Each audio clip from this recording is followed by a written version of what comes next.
درود و وقت بخیر عزیزان. یه وبینار دیگه از هفته کوچینگ ها هستیم با هفته کوچینگ ایران، با تیم هفته کوچینگ ایران. مرسی که اینجایین ماما و وقت گذاشتین. یه کارگاه خیلی خیلی جذاب رو با یه کوچ و در واقع استاد خیلی خیلی جذاب اینجا داریم. من هم حامی هستم و هومن و تیم در خدمت شما برای ترجمه همزمان. خب اگر امکانش رو داشتین ویدیو باز کنین خوشحال میشیم، روتون رو ببینیم، لذت بخشتر خواهد بودش و دسترسی در واقع سوال و جواب هم بهتون خواهند داد. هومن جان و تیم هستن اگه سوالی داشتین. اگر حین مشارکت دوباره ازتون سوالی پرسیده شد خوشحال میشیم صداتون رو باز کنین، ترجمه خواهیم کرد در کنارتون. اگر هم انگلیسی اوکی بودین که عالی. و بریم ببینیم که امروز چه چیزی در انتظارمونه. Okay, Jonathan. First, very appreciate from bottom of my heart and by the honor of my team and Persian coaches that we have you in this tough situation, the connection problems, and the really unforgettable generosity you have. Just say namaste and thank you to you. And here we are. The table is yours. Hami, thank you very much indeed. It's a pleasure to be with you in Iran. I wish I could be personally with you, but the wonders of technology enable us to connect over the next hour, and we're going to be talking about the coaching mindset. So welcome. I'm delighted to be with you. And what I'm going to be doing is going to be sharing my screen with you now. So let's get the technology to work.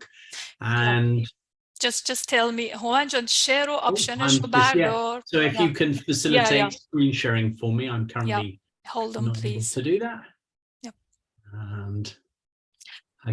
And just let me know that is it okay to introduce you now or in the slide that it's about who you are? You're going to introduce yourself. Yeah, you introduce me. That would be lovely. I like to introduce you because you're my lovely master. خب تا شیر بکنن اسلایدها من میخوام معرفی کنم بهتون پروفسور جاناتان پاسمور رو که چه عزیزی و چه مهره ارزشمندی رو ما اینجا داریم. پروفسور جاناتان پاسمور محقق روانشناس و در واقع کوچ اکزیکیوتیو جهانی هستند، جزو 10 کوچ برتر دنیا هستند که اوارد سایکولوژی رو بردن. محقق، مدرس هستند، نزدیک 40 تا کتاب داشتن و بیش از 200 تا مقاله.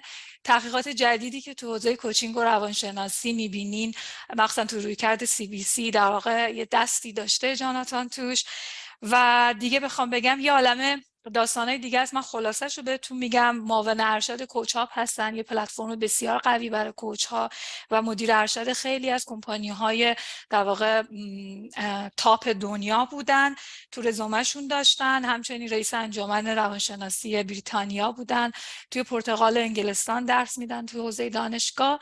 و آخرین چیزی که میخوام اضافه بکنم که قرار شد امروز بگیم بهتون، یه خبر خوبی هستش که امروز قراره که من این خبر خوب شما بدم که جاناتان انقدر سخاوتمنده که حق معنوی ترجمه کتابش رو به من داده و به زودی کتابی که تو دست منه و حالا کتاب بعدیش وارد سیستم ترجمه و پابلیش میشه و بدون اینکه هیچ حق مادی رو برای خودش بخواد این رو به ما داد و من خیلی بابتش ازش قدردانی کردم و خواستم این خبر خوب امروز در کنار خودش بهش بدم و این اجازه رو ازش گرفتم. هستیم در خدمتتون با صلاحیت دوم و یه عالمه چیزای جذابی که این استاد و مستر کوچ میخواد به ما بگه. Okay, yeah, it was a long story, just I shortcut who you are. Okay. Thank you very much indeed for that introduction. And it's a real pleasure, as I said, to be joining with you today. And while there are many things that are going on in the world, the one thing that I think that unites us who are on this call is that we are coaches. We are interested in supporting the development of others, interested in helping people to think through and to navigate the challenges that life presents and helping them to become the best versions of themselves. And that's what we as a community have in common.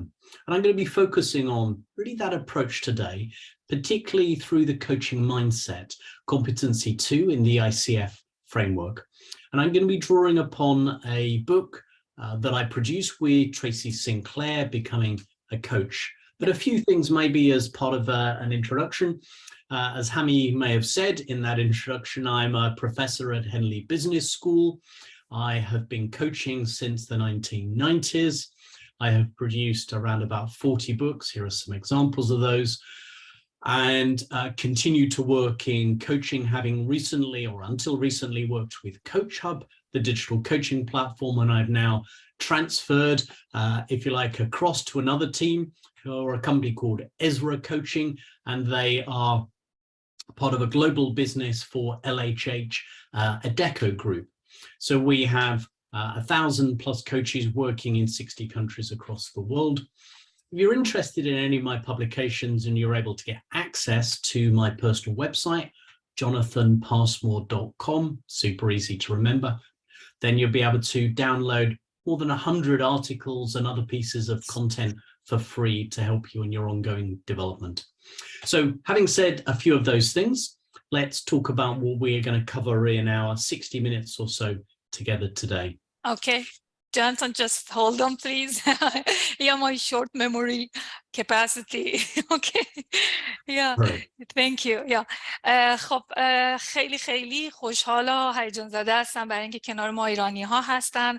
خیلی خوشبختم از آشنایی با همه شما و نکته‌ای که گفتن این که به عنوان کوچ و همکارانی که هستیم توی دنیا کنار هم هستیم که به همدیگه کمک بکنیم برای توسعه همدیگه و این بسترها رو در واقع فراهم کنیم و از هم ساپورت کنیم تو چالش هایی که تو زندگی از هم داریم. از این رو منم اینجا هستم کنار شما و امروز هم میخوایم در مورد صلاحیت در واقع مایندست کوچینگی صحبت کنیم. مختصری از رزومه خودشون گفتن که من بیشترش رو بهتون گفتم که جز این که از سال 1990 در واقع کوچینگ میکنن، تو بیش از 60 تا کشور فعال هستن و همچنین اون مقالاتی که خدمتتون گفتم که البته من تو ریسرچ گیت پیداش میکردم ولی که تو وبسایت خودشون هم هست، تمام تحقیقاتشون میتونین اونجا دانلود کنین و فری هستش. کاری که قراره امروز انجام بدیم. Thank you, Hami. I thought I was just translating into English what you might well have said in Farsi. So thank you for that, that additional context for colleagues. And let me just also say that if people would like to connect to me on LinkedIn, it's always a pleasure to connect to people after sessions such as this. Sure. یپ. بعد از جلسه لینکدین ایشون هستش، میتونین باهاش در تماس باشین، همونجوری که من پیداش کردم الانم شما دارینش و میتونین باهاش در تماس باشین. خیلی مستر کوچ واقعا سخاوتمندی هستن و تشکر کردن از تیم ترجمه. یپ. So in this session I'm going to be focusing on extracts from Becoming a Coach, the Essential ICF Guide. And I'm particularly going to focus on, as I said, competency 2. I'm going to start by talking about definitions of competences. Then I'm going to look at a series of aspects from those, not the whole competence in the short time that we have together, but 3, continuous learning. I'm going to talk about reflection in some depth, and then about how we might prepare for our sessions. Yeah. Great. خب کاری که امروز میخوایم بکنیم در واقع اجندایی که میبینین میریم با در واقع راهنمای ICF روی کامپیتنسی یا شایستگی دوم کوچی که مایندست وای میسیم و اونجا ریویوش میکنیم، تعریفش رو. تو این زمانی که داریم خیلی نمیتونیم همه چی رو در مورد این شایستگی بررسی بکنیم، اما جنبه‌های مهمش رو قرار روش کار بکنیم. در مورد یادگیری، تمرینات بازتابی و در واقع رفلکتیو و اینکه چطوری برای جلسه آماده بشیم. این چیزیه که قرار امروز با هم دیگه یاد بگیریم. Fantastic. Thank you very much. So let's start by talking about just an overview of the book, and the book that's available, and I've got the English language version here, Becoming a Coach, the Essential ICF Guide. And I know, Hami, you're doing some work as well to bring this into Farsi. Is that correct? Yeah. Should we just say something about that to Yeah. I told that it is being translated. Just Okay. خب بخش اول در واقع مروری داریم توی این کتاب خود Becoming Coach که 2 تا ورژن داره، UK ورژن داره و اینترنشنال ورژن داره. اون پروانه آبی UK، پروانه بنفشه اینترنشنال ورژنه که قرار روی اون الان یکم کار کنیم که اشاره کردن که این ترجمه کتابو که کپی رایتش رو به من دادن، گفتن به شما گفتم و گفتم بله، من این خبر خوبو به خودم و به جامعه کوچینگ ایران دادم. Thank you very much, Hami. And our view is that knowledge is something that we should be giving away, and in the same way that what we're doing in coaching is about helping other people to become their best. So I'm very keen to support Hami and others who are using the book to help them in their work with clients. Yeah. Okay. So please go ahead. خب در واقع دانش کوچینگی که اینجا توی این کتاب هستش، غیر از اینکه به کوچ کمک میکنه که ما بتونیم به مردم کمک بکنیم و آدم‌ها تا بهترین نسخه خودشون بشن، همینطور توش در واقع مواردی هستش که انشالله خواهید دید و اگر انگلیسی در واقع در دسترستون هستش که میتونین به کوچ، به مراجعتون هم کمک بکنین. در واقع سورس هایی داره که میتونین به مراجع هم کمک کنین.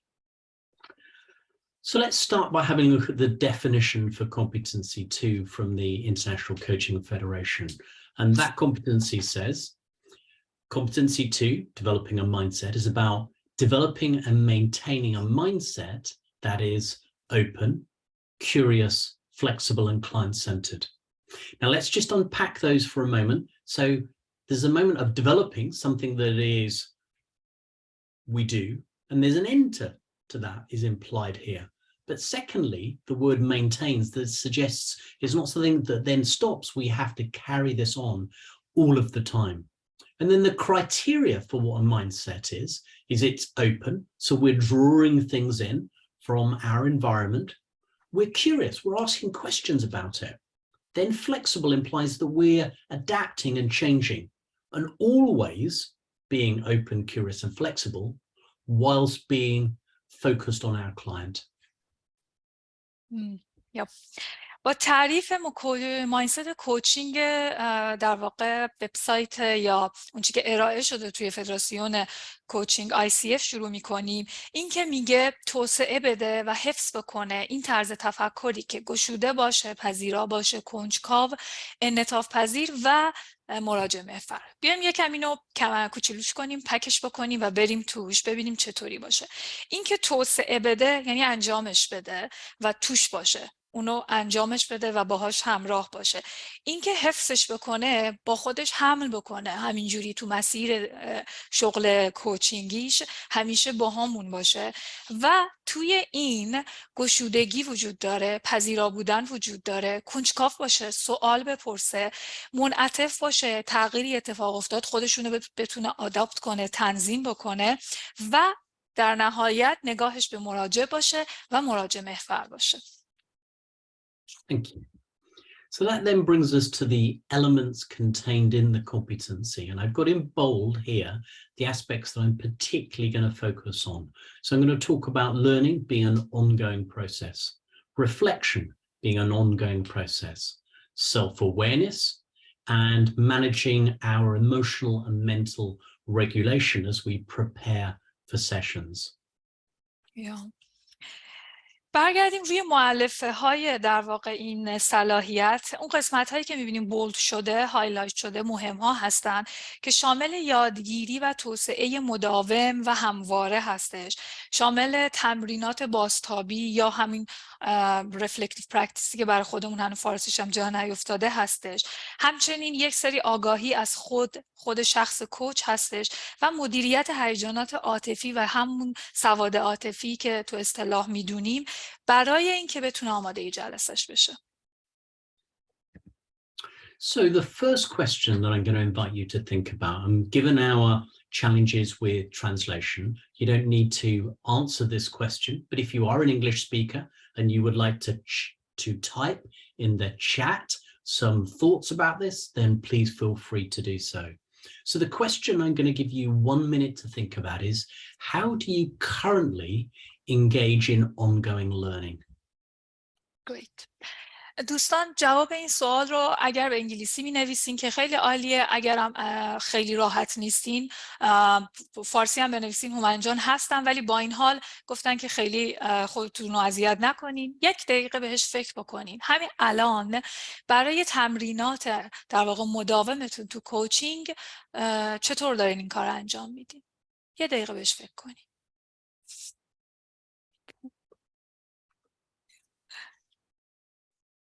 So So just quietly thinking to yourself, maybe even making some notes into your reflective journal will help you to capture your reflections on this and also some of my thoughts that can add to your own.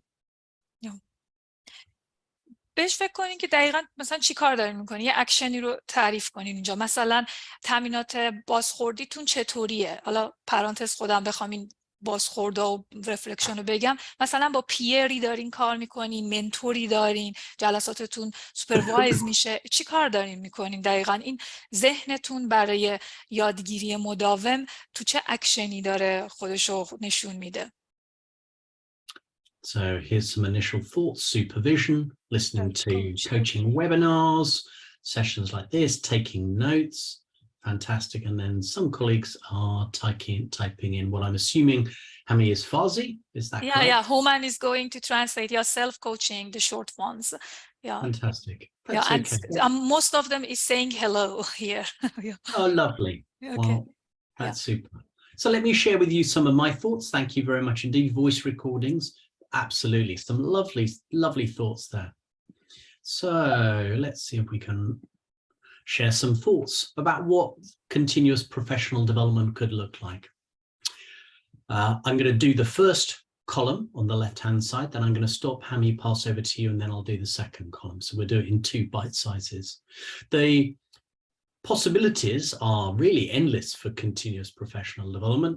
There's formal study. You might be engaged in a formal coach qualification, maybe in a coaching school or in a university, helping you to develop your qualifications, maybe in coaching or in a separate discipline like psychology or in therapy that can all enhance the quality of our coaching.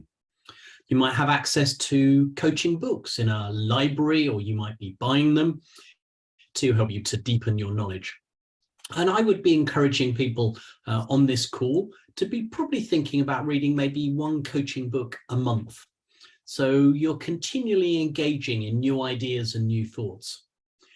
Reading coaching journals. There are lots of materials that are published. Many of them are open access that you can gain an opportunity to read without having to pay for a subscription or the difficulties of accessing those in certain parts of the world.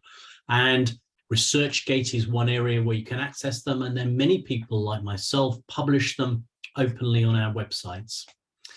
Next one on my list is webinars and conferences. Here you are, in a way, I'm preaching to you, but you're already converted because here you are engaging in CPD by attending a webinar. And then last in this first column is training, attending training courses by other coaches or in other disciplines to broaden and deepen your knowledge. Hami.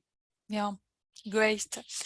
خب ببینیم که این توسعه یادگیری همواره و مداوم چه شکلیه. ستون اول اگه ببینیم یه سری امکانات رو در واقع لیست کردن که پیشنهاد میدن و بعضیاشو تاکید داشتن. اینکه مطالعاتی که در واقع خیلی با کیفیت هستن، کوالیفای شدن و رسمی هستن، مثل چیزهایی که تو دانشگاه اتفاق میفته، مطالعاتی که تو مدارس و دانشگاه هستش، کتاب هایی که توی این حوزه هستش، حالا میتونه خریداری بشه یا کتابخونه‌ای باشه، کمک میکنه به عمیق‌سازی این دانش. مجلات و ژورنال هایی که خیلی خیلی زیاده و اکسسش رایگان هستش، نیازی نیستش که اشتراک داشته باشین. جاهای خیلی مختلف، پلتفرم‌های بسیار زیادی براش هستش. کنفرانس ها و وبینار هایی که میتونین شرکت کنین، مثل همین الان که شما اینجا هستین و دارین دقیقاً یادگیری مداوم رو همین الان زندگی میکنین.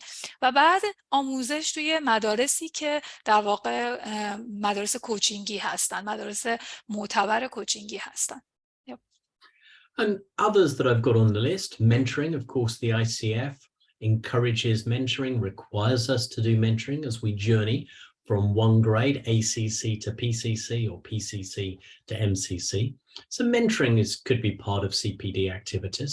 For coaches, as an ongoing process, I would advocate supervision, meeting periodically with a supervisor to reflect on yourself as an agent in the coaching relationship, but also to reflect on your practice and a journey of continual improvement and development through the supervisory relationship. Then the last 2 on my list, journaling. I always encourage new coaches to start a personal journal as a way of capturing their reflections, capturing their learning, capturing their new insights.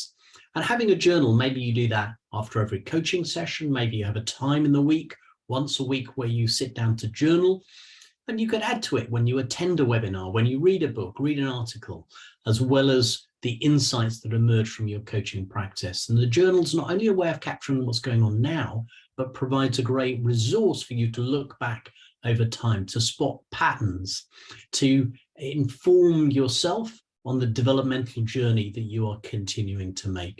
And of course, this is a reflective practice, or a journaling can be a reflective practice, not just a descriptive practice. And reflection, taking time to look critically at what we do, I would suggest is just as important, probably more important than the coaching hours that we collect. Hami. Yeah, great.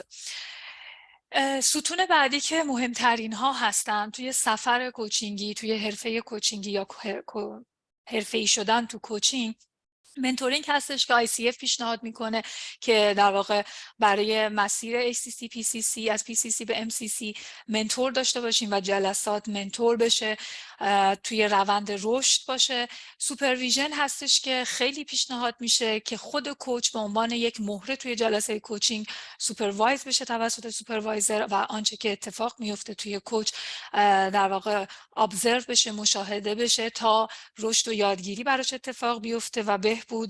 بعدی در واقع ژورنالینگ هستش که خیلی پیشنهاد میکنم نوشتن، همون کار نوشتنی که ما انجام میدیم میتونه بعد جلسه باشه، هفته یه بار باشه.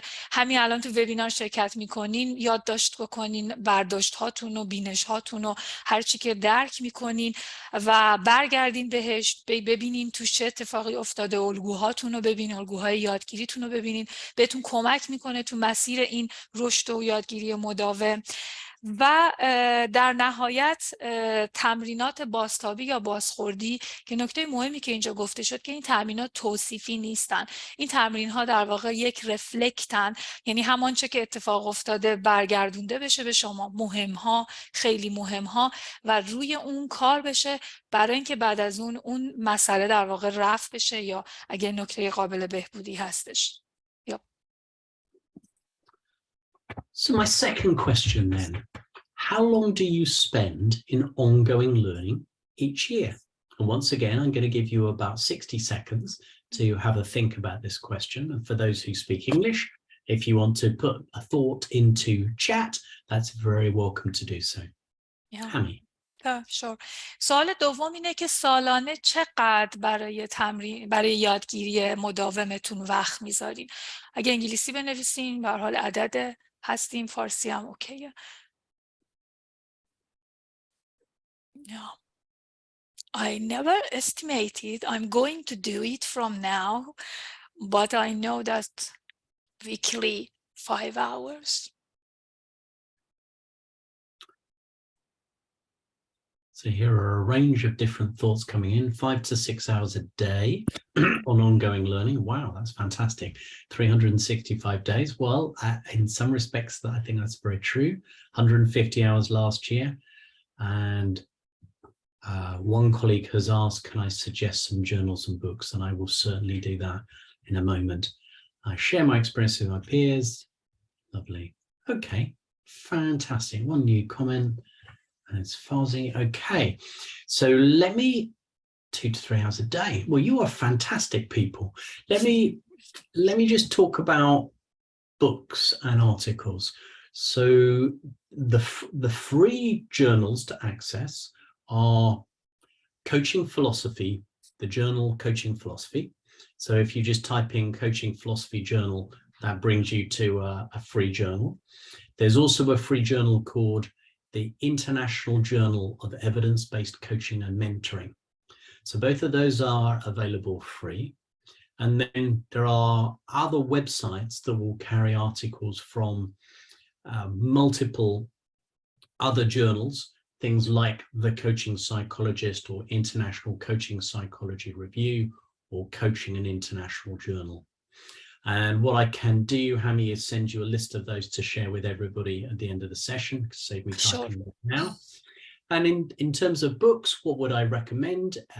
For those who like ICF, things, then I'm afraid these are all going to be in English. So my apologies to you. Let me just pull a few down from my shelf. There we go. So always recommending my own books, I'm afraid, because they're the ones that are easy to reach. I will recommend some other people's as well.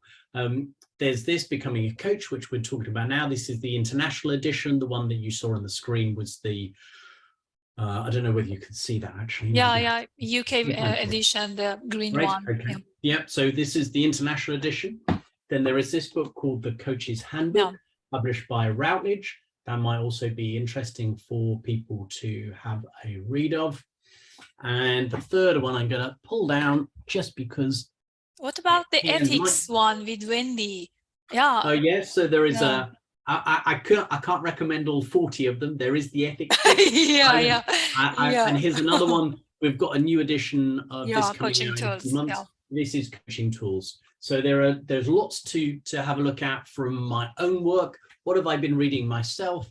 Well, I've just been reading a book by a colleague called Brief Strategic Coaching. I can recommend that. That's a super book that's worth checking out too.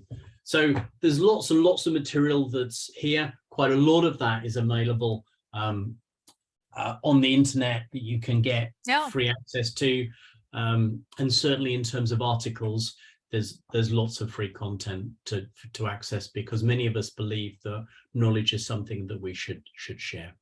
Yeah. So thank you, colleagues, for and I'll share the articles, Hami, the journals with you at the end.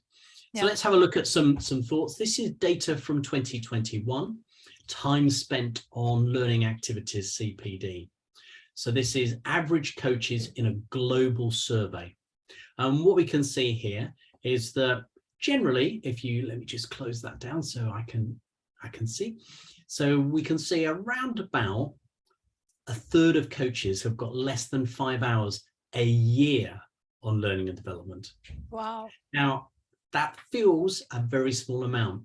6 to 15 hours, and a quarter of them, 23%. Now, I would suggest that most of us who are actively involved in coaching should be thinking of this yellow quadrant. It's more than 60 hours. So here we're talking about 10 days learning across a year out of 365. Of course, we don't sit down for 10 days, but if you went to a coaching conference, that might be 7 or 8 hours of learning. You come to several webinars a year, that might be 5 or 10 hours of learning. But we should also count the reflective journaling. We should count our supervision time. We should count our mentoring time. And we should be counting when we're reading books, journal articles. And across a year, it's not unreasonable to aim for 60 hours. So that's approximately 1 day, half a day, a little bit more than half a day a month.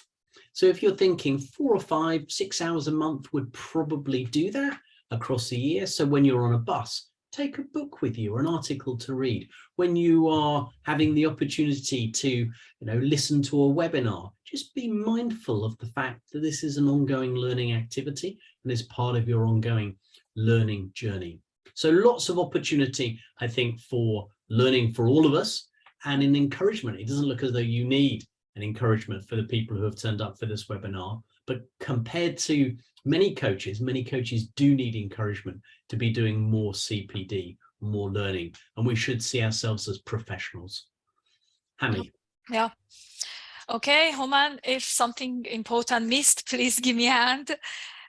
خب در مورد اون کتاب ها که شفاف هستین، البته من شروع کردم این کتاب ها رو دارم معرفی میکنم. اگر پیج من داشته باشین اونجا هست و بعداً با این اسلاید ها پیشنهادات جاناتان رو براتون خواهیم فرستاد به شرکت کنندگان این وبینار. و در کل در مورد منابعی که پرسیدین، غیر از اون کتابایی که نشون دادن، وبسایت ها رو گفتم و چند تا ژورنالی که دسترسیش راحت، نیازی به اشتراک خریدن نیستش.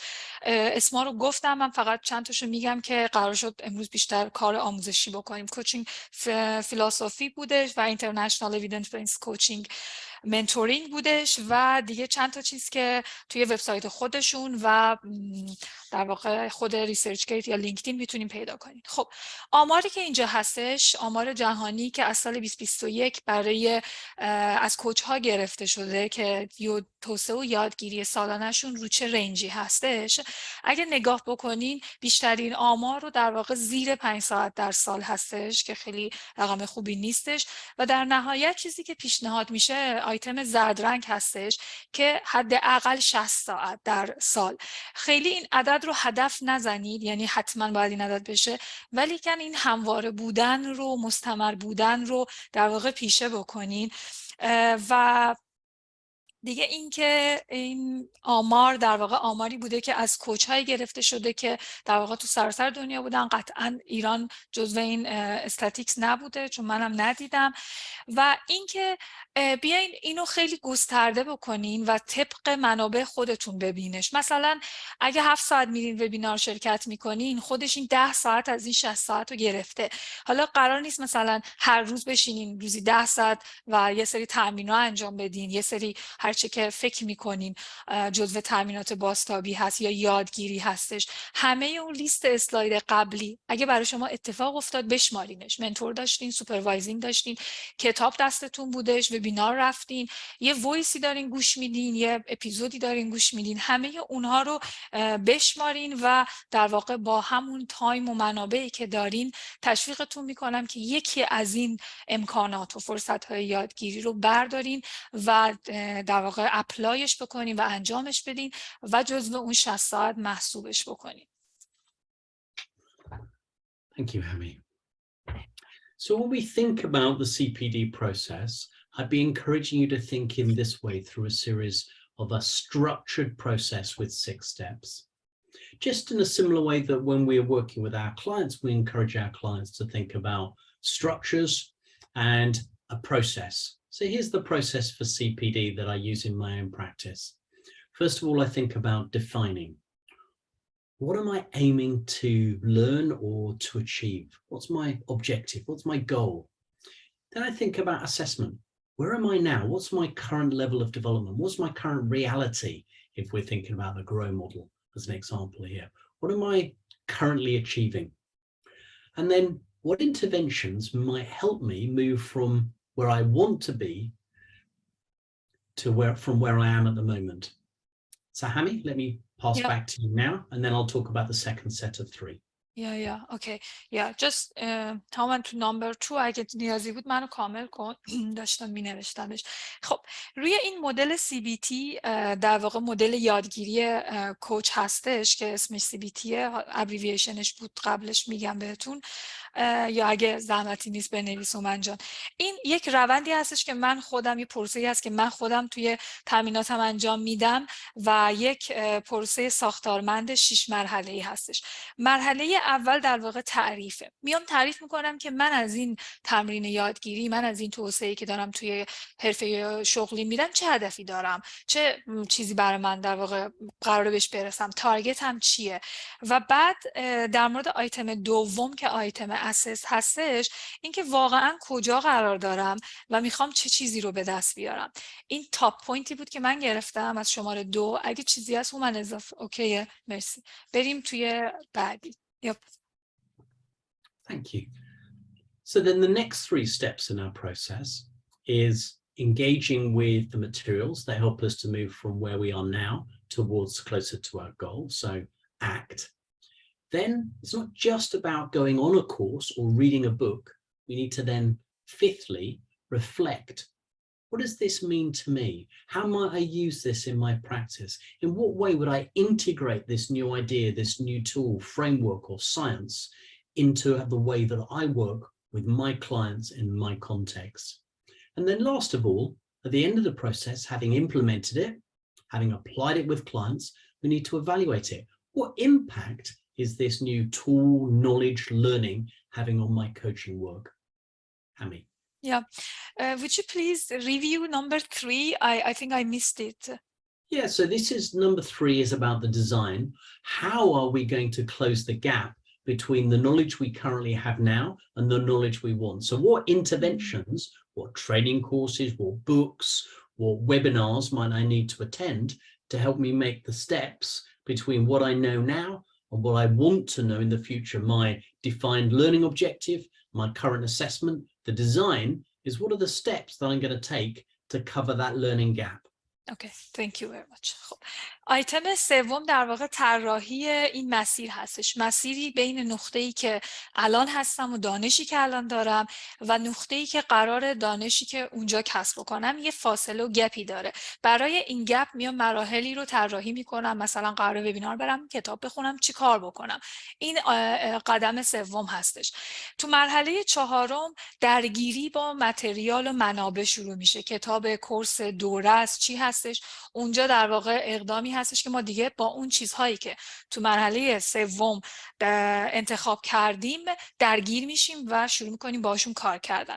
توی مرحله پنجم در واقع رفلکت هستش، اینکه آنچه که حالا آوردیم، انجامش دادیم، خوندیمش، شرکت کردیم، چطوری بیاریمش توی کوچینگمون، چطوری بیاریمش تو ارتباط با مراجعمون. اگه ابزار جدیدیه، اگه ایده جدیدیه توی کتابی گرفتیم، چطوری رفلکتش رو ببریم توی حرفه کوچینگمون.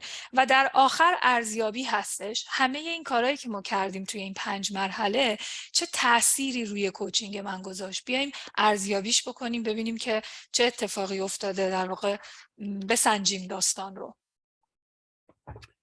Thank you, Hami. So what we're trying to do and what I'm encouraging you to be thinking about is developing an annual plan for your personal development, one that helps you to continue to progress, and then each year to review the plan that you've implemented and to form a new plan. So maybe here we are, we're about a third of the way through 2023. This might be an opportunity, this webinar is an opportunity to sit down at the end of this afternoon or this evening or on Friday to think, I'm going to write a personal plan about what I'd like to learn between now and the end of this year. And how am I going to learn it? What's the activities that I'll engage with? And how will I know when I've got to that point? Just like we do with our clients, and combining formal and informal learning to help you move towards your learning objective. Hami. Yeah.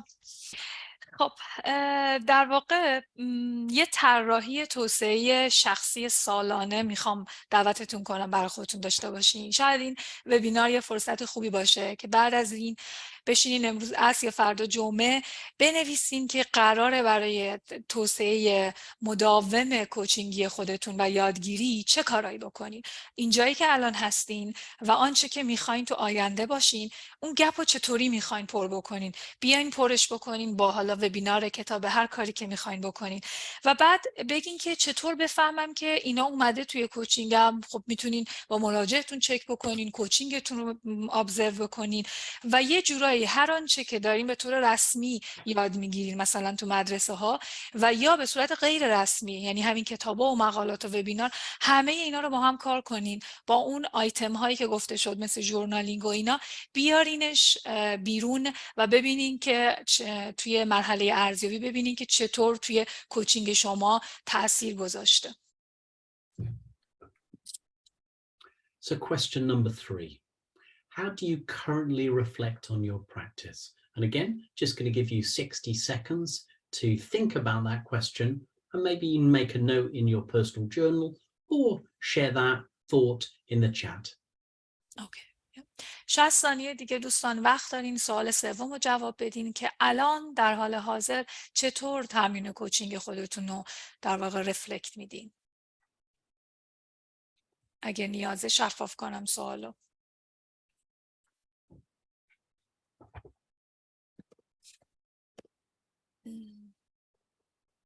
Yeah. I have a supervisor, I have a mentor. I keep recording, mentor myself, send to peers. Yeah.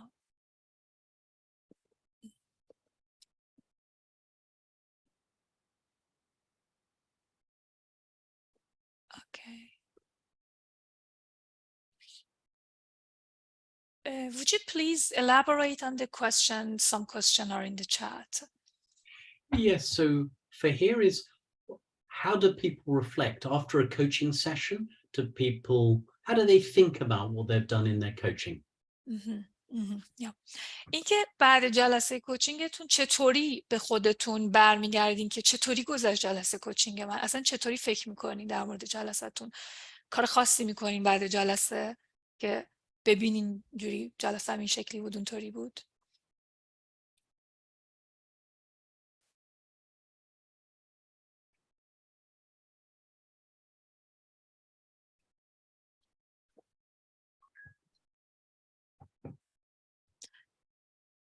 Yeah, getting feedback from peers, talking with master coaches sometimes. Listening to recordings. Yeah. Lots of good stuff, lots of good stuff. So here's some of my thoughts. I think that we benefit from having a structured process in reflection. And we also benefit from being disciplined. So we create a time in our day or week when we engage in reflective processes, because it's very easy when many of us are busy. Maybe we have one job or more than one job. Maybe we have family and other responsibilities, that it's very easy to go from one thing to the next and never spend the time reflecting. So create a discipline, firstly, and create a structured process to help you to reflect. Yeah, great. من اینطور فکر میکنم که توی در واقع برای تمرین بازخوردی باید یک پروسه ساختارمند باشه. خیلی خیلی سودمنده داشتن یک روند و پروسه ساختارمند، میتونه به ما کمک بکنه برای اینکه به نتیجه برسیم. همینطور داشتن یه دیسیپلین یا نظم، مثلا برای خودتون تعیین کنین که هفته یه بار، روزی یه بار میخواین این پرکتیس و تمرین رو داشته باشین. چرا که ما اگه اینو نذاریم انقدر با توجه به مشغله‌ای که داریم از این کار به اون کار میپریم و عملاً کارا رو انجامش نمیدیم و اون کاری که پلن کرده بودیم از دستمون خارج میشه. پس این دیسیپلین داشتن و نظم داشتن هم توی این ساختار تعریفش بکنید. Thank you. So how might we have a process? And in this slide, I'll share with you 8 questions that might be useful for you in self-reflection. I'm going to talk about the first 4, and then I'll take a break for you to translate, Hami, and then I'll take the next 4. So do you want to introduce it, and then I'll talk about the first 4 and then the second 4. Yeah, great. یه مدلی اینجا هستش، سوالاتی که در واقع با اسم 8گانه هنلی اگه بگیم که احتمالا مربوط به دانشگاه هنلیه، که میتونیم این سوالا رو بپرسیم توی اون تمرین بازتابی که به خودمون میدیم. و الان گزینه اول رو میخوایم نگاش کنیم. چه چیزی رو متوجه شدم از خودم، یا چی توجه من رو به خودش جلب کردش مثلا تو جلسه. So let's look at each of the 8 questions in turn. When we are writing reflection, we need to start by something that was a trigger, something that caught our attention. So the first question is, what did I notice? And what we're not trying to do here is to notice something which is very big, but to notice something which is very small. What was some specific incident in the coaching session? Maybe a question, a response, a facial expression, a feeling, sometimes in us, or something that we noticed in our client. Yeah. Second question is, what was my response? Now here we'll be focusing on our behavior, but we also need to think about our response in terms of our feelings, our cognition, so those are our thoughts, and last of all, the physiological sensations. So I might say my response was the hair on the back of my neck stood up. I felt fear, and I was thinking, oh no, my coachee is deeply upset and offended by what I've said. And my behavior might be, in response, I apologized to them. So I've got a response, but in behavioral terms, but I've also got thoughts and feelings and sensations in my body as part of my response to what the client did and what I noticed that the client was doing. The third area, what might this tell me about me? And the fourth, what might it tell me about me as a coach? Are they not the same? So we have separated these questions out because who we are as an individual is sometimes different from how we act when we're a coach. There are rules and processes about the way that we need to act as a coach, which sometimes are consistent with our own values and our beliefs in the world and how we would act as an individual. And sometimes they're different. So we need to recognize that we wear different hats. We have a different perspective sometimes. So what does this tell me about me? And what might this tell me about me as a coach? Hami. Yep. Great. خب این که چه چیزی توجه منو جلب میکنه توی جلسه، اولین سواله. این که در واقع چیزهایی که ما رو قلقلک میده، ما رو تریگر میکنه، اونها چیزاییه که میتونیم بهش توجه کنیم. ممکنه یه چیز خیلی بزرگ باشه، ممکنه یه آیتم خیلی کوچولو باشه که یه دفعه اینجوری چشمک میزنه و من توجهم بهش جلب میشه و اون چیز خاص توی جلسه دقیقاً چیزیه که برش میداریم و بهش فکر میکنیم. خیلی چیزا میتونه باشه، میتونه یک حرکت اگه تصویری باشه، یک حرکت بدن باشه، میتونه یک در واقع حس باشه، توی خودمون باشه اون حس، توی مراجعمون باشه اون حس، میتونه یه سوال باشه، میتونه یه جواب از مراجع باشه. همه اینا چیزیه که ممکنه ما رو توجه ما رو به خودش جلب بکنه و ما متوجه اون بشیم. توی قسمت دوم نگاه میکنیم به این که خب حالا من اینو گرفتم، به اون نکته، به اون چیزی که پیداش کردم، من پاسخم به اون چی بود؟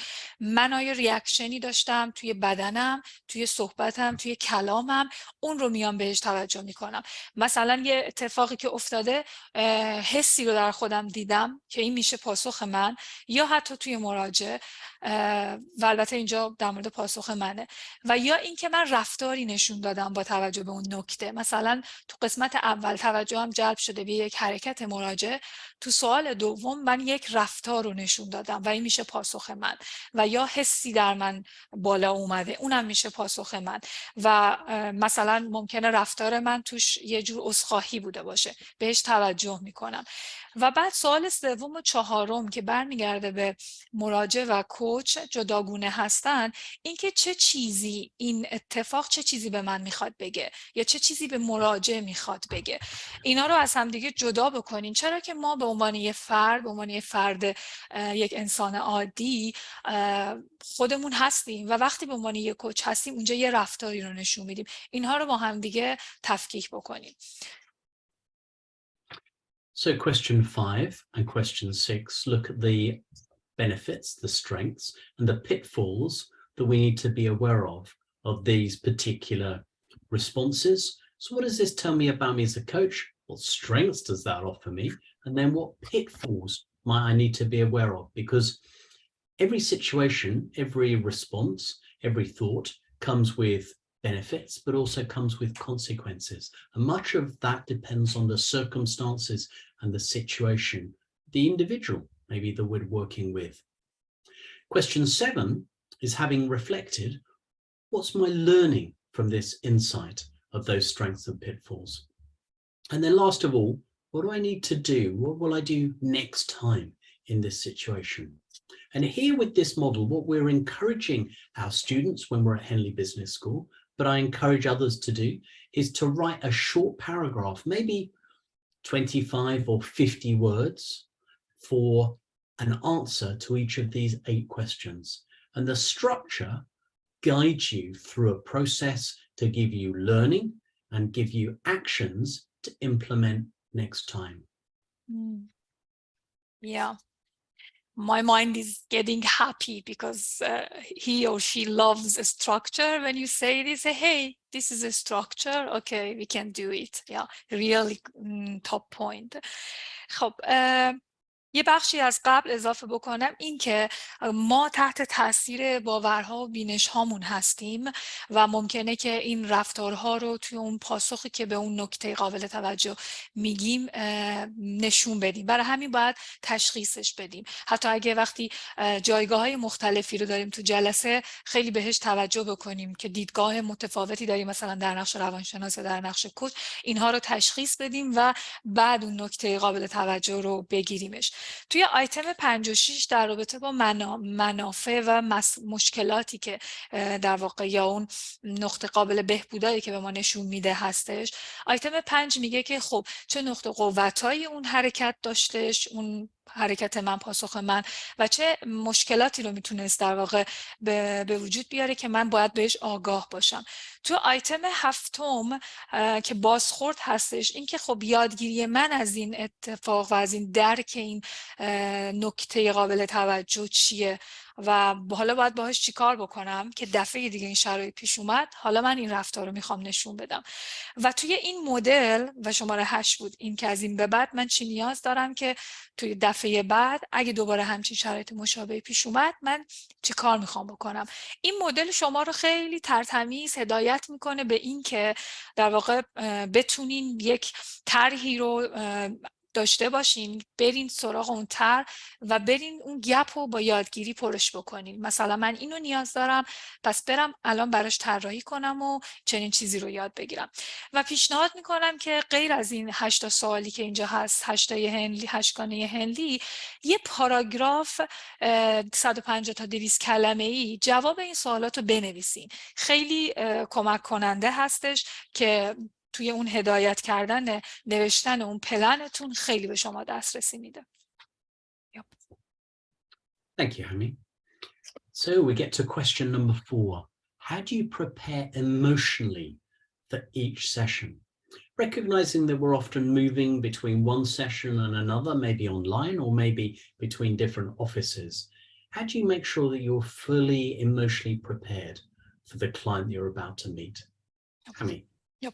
سوال 4 اینه که چطور لحاظ هیجانی و احساسی برای جلساتون آماده میشین، حالا چه حضوری باشه تو دفتر کارتون چه آنلاین باشه، از یه جلسه به جلسه دیگه میرین چطور مطمئن میشین که لحاظ احساسی و هیجانی آماده جلسه این؟ پاسخ این سوال رو طبق معمول میتونین رو چت بدین. Thank you. So just give you a few moments if you wanted to put that into chat. That will be lovely. And then I'll give you some of my thoughts about how I prepare. Just let me modify something. در مورد اون پاراگراف دوستان برای هر سوال 25 تا 5 کلمه جواب بدین. من کلی طبق ابسترکت مقاله‌ای گفتم 150 تا 200 تا. اوکی. Meditation. And the question is how we get sure. Yeah, it is such an evaluation. How do we prepare? In other words, how do we make sure that we're ready for our next session? How do other people do it? Yeah, I touch my heart to heartbeat and it helps me. Yeah. Yeah, I like that. I have not heard that before, but I like that. Yeah. For evaluation, yeah, I do a lot of stuff, but for evaluation, I do this. Fantastic. Yeah. Well, let me give you a few thoughts. I think in preparing for each session, we often do some things that are encouraged in coaching practice. So many people will put in place a contract with the organization, and probably at the start of each coaching session or assignment, we will have a contract with the client. Maybe that's written down, that's a good thing. Maybe it's just verbal. Second thing that people often do in preparing, particularly for a new client, is find out about the organization. Who's the chief executive? What does the organization do? Just have a little bit of background knowledge. The third thing people frequently do is review the notes from the last session. So what did the client say? Is there anything that I should be aware of or anything that I committed that I would do to make sure that I can comply with any promises that I had made, and to remind myself of what the client had been talking about on the last time, because it could be several weeks before we meet. Hami, over to you. Yeah. خب کارهایی که در واقع 5 تا مرحله گذاشته که کوچ‌ها عمدتاً برای آمادگی جلسه‌شون انجام میدن، اینکه یکیش در واقع قرار هستش، قراری که میذارن با اون کسی که قراردادی که میبندن با اون کسی که میخوان شروع کنن، که اگه خیلی نوشتن چیز باشه، مکتوب باشه خیلی عالیه. گاهی اوقات هم شفاهیه، اینجوری برای جلسه آماده میشن. گاهی اوقات که مراجعه‌شون جدید هستش، اطلاعاتی در مورد تاریخچه اون سازمان اگه سازمانی باشه میرن به دست میارن. و توی قسمت سوم که برای مراجعان قدیمی هستش، قبل جلسه نوت ها رو مرور میکنن، چه چیزایی گفته شده، چه آگاهیایی اون موقع کسب شده، چه تعهداتی داده مراجع، چون ممکنه چند هفته فاصله بیفته بین این جلسات. و همین 3 تا گفت.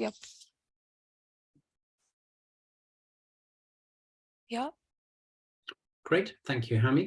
Yep. So if we do the things that are on the left-hand side, maybe people don't always do the things on the right-hand side. So one of the things that I try to do myself is to reflect on my emotional state. How am I feeling right now before I step into that coaching session? So just being in the present moment, being aware of my body, being aware of any sensations, being aware of my emotional state, my energy levels. I see some colleagues on the call talked about prayer, about meditation. And for me, then I often use a mindfulness body scan, just a very short one, could be as short as 4 minutes, focusing on my breath, breathing into parts of the body where I might have any sensations or tensions, and just becoming fully focused as best I can, ready for that session. Because part of our session doesn't just need to be the contractual, organizational note preparation. We need to prepare ourselves to be fully present for a client, to be open, to be curious, to be client-centered, which is what the ICF competencies were suggesting. Hami. Yeah. این سمت چپی ها چیزهایی هستش که خیلی از کوچ ها انجامش میدن، در واقع خیلی حالت رسمی انگار داره.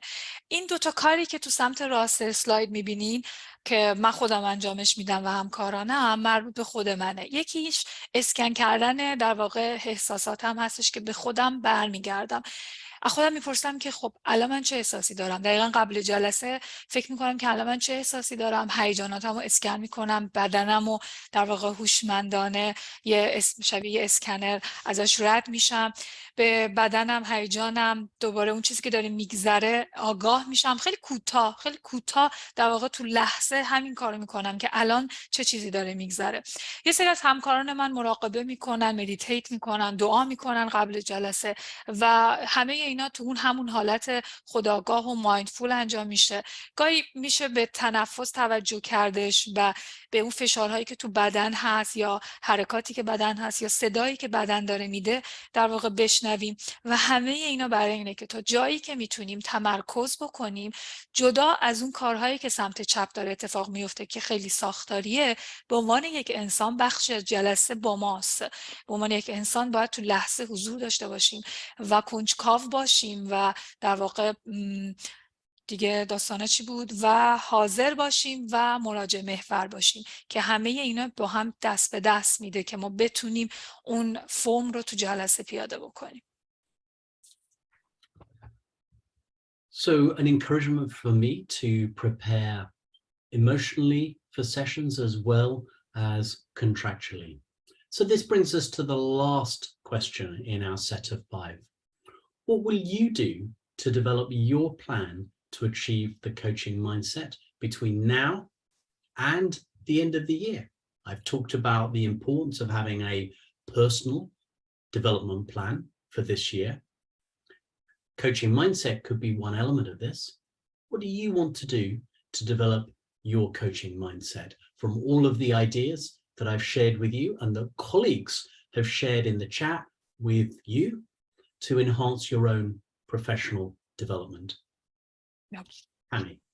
سوال آخر اینه که شما از الان با این همه ایده‌ای که امروز رد و بدل شد از طرف من و از طرف همکارانتون که رو چت نوشته شد، میخواین برین چی کار بکنین و در واقع قرار از الان تا پایان سال چه طراحی رو توی رشد و توسعه فردی خودتون تو حرفه کوچینگ داشته باشین. ممکنه یکی از این مؤلفه هایی که میخواین روش در واقع طراحی توسعه بدین همین کوچینگ مایندست کوچینگی باشه و چیز دیگری باشه.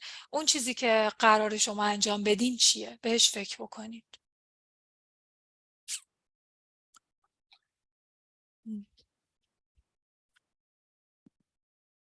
So this gives us an opportunity to then move into discussion in our last 5 minutes together. And I'm going to stop sharing and opportunity to answer any questions that you might have, whether you might want to put into chat. And I've got one other thing that I want to tell you about.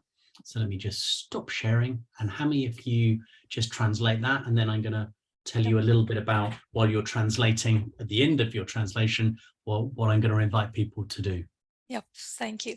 خب شعر رو بستن برای اینکه بحث بکنیم در مورد این در واقع آنچه که اتفاق افتاده تا الان و چیز خاصی گفته نشد. هومن، من چرا دیسترکت شدم؟ چیز خاصی گفته شد؟ Okay, yeah. What was the main idea, Jonathan? I think I missed the main idea after discussion. So I was just saying we're going to move into questions. Yeah, if okay. people had any questions, and then I'm going to share with people one thing I'm going to invite them to do. اوکی یا خب اگه سوالی دارین دوستان بپرسین و بعد میخوان در واقع پیشنهادی بدن به شما عزیزان برای اینکه انجامش بدین. میتونین شفاهی هم بپرسین. یا sorry. So for those of you who are English speakers and attended the session, I'm just launching today, as part of International Coaching Week, a global survey. And so if you're an English speaker, it's only available in English, and I'm going to post the link now. So this is a survey gathering views on topics like digital coaching, AI, as well as team supervision and other themes. It's in two parts. Part 1 takes about 15 minutes. Part 2 takes about 15 minutes. And I would be delighted if you're able to complete either part 1 or even better, because you've attended a free session, you could give me half an hour of your time to share your views in part 1 and part 2. Hami. Yeah, sure, with pleasure. And also we can have an option to do it in a group for others who need assistance in English, I think. Okay. Yeah. خب Wow, thank you. Yeah. It can be happen.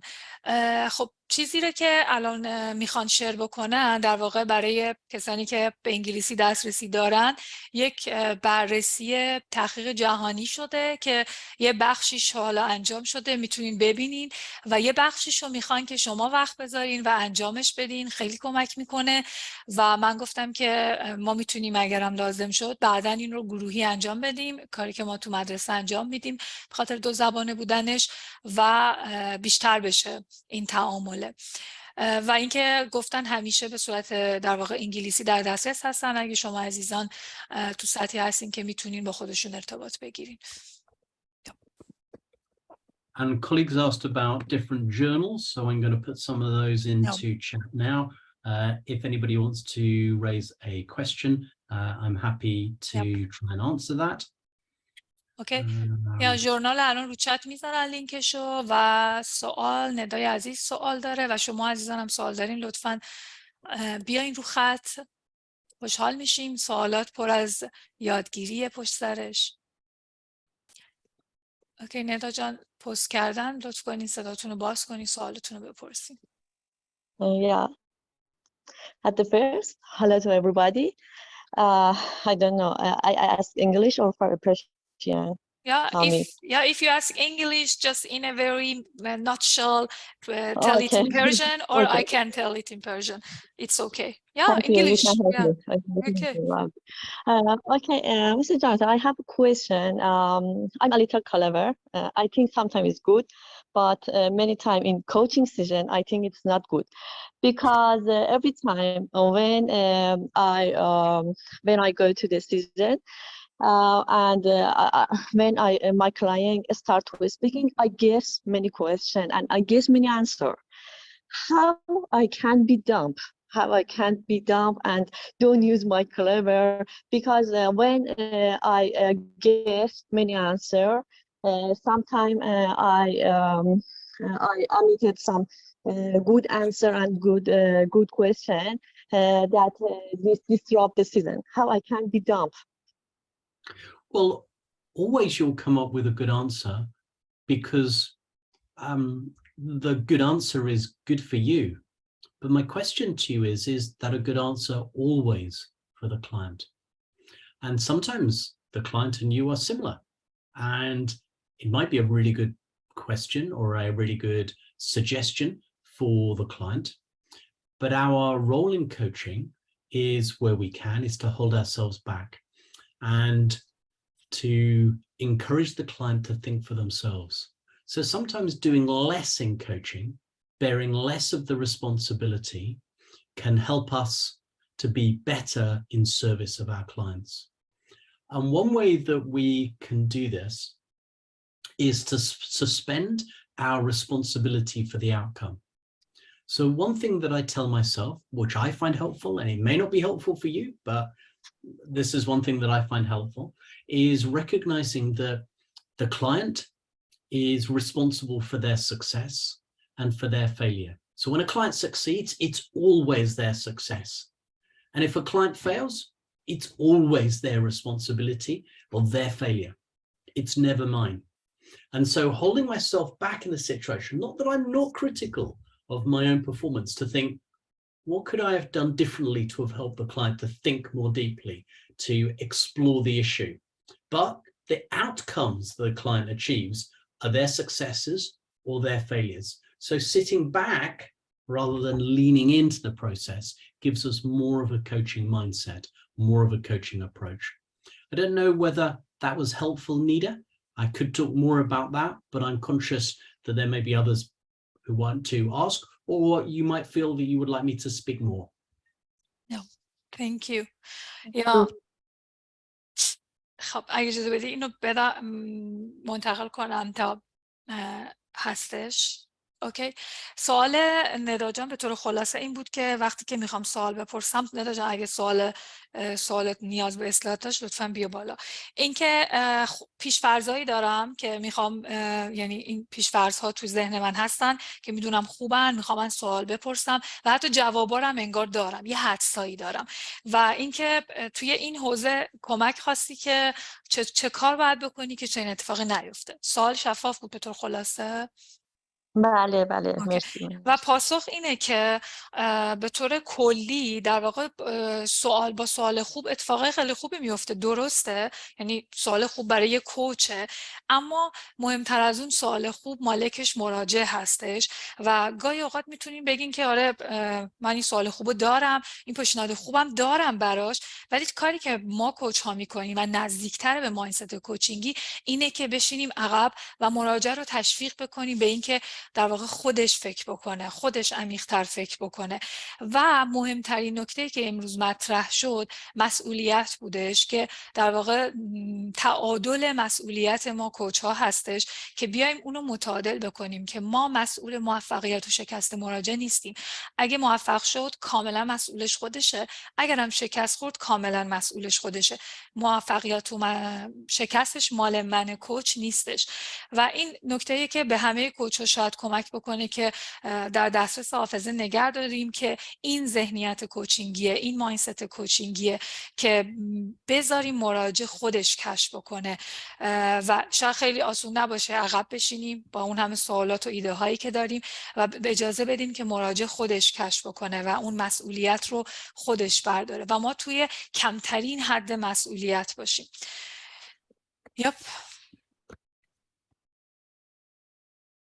سوال دیگه ای هست دوستان؟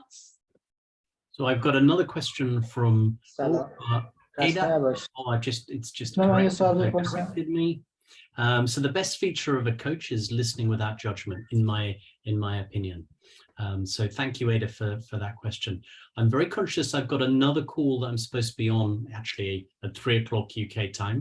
So I'm going to need to step out of our conversation now and to simply say thank you very much for joining it. It's been a real delight. And Hami, thank you very much from me, and I'm sure from all colleagues, for your translation to make this call possible for me to communicate with your community.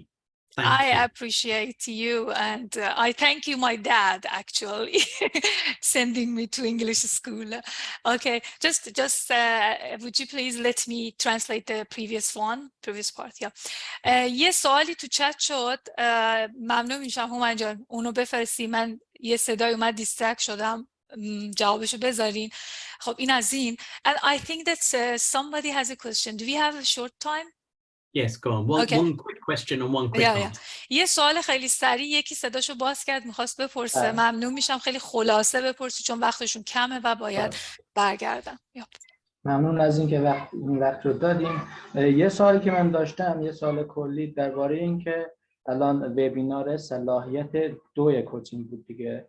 ما این مراحلی که رفتیم راجع به خود کوچینگ هست، یعنی نصف زمانمون تو حرفه کوچینگ هست ولی نصف زمان ما هم تو زندگی میگذره، یعنی اون افکاری که داریم، اون کارهایی که داریم و چطور باید این رو کنترل کنیم که مثلا قضاوت نکنیم و اون یادگیری هایی که ما داشتیم به عنوان انسان هدر نره.